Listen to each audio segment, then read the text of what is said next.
Eco পার্কের first mini blog যারা এখনো দেখোনি তারা আমার চ্যানেলে গিয়ে দেখে নিতে পারো।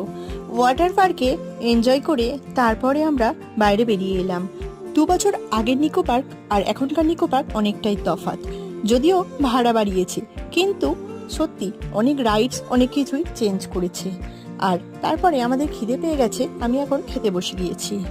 আর এই কোল্ড ড্রিঙ্কসটার দাম কত কমেন্টস করে জানাও।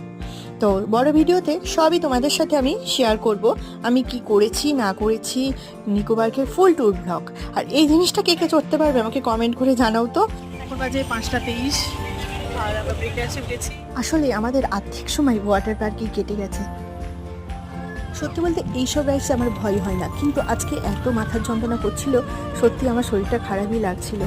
আর এই রাইডস থেকে নেমে আমার খুব বমি পাচ্ছিল। নিকো পার্কের নেক্সট মিনি ব্লগ দেখার জন্য আমার চ্যানেলটাকে সাবস্ক্রাইব করো। টাটা।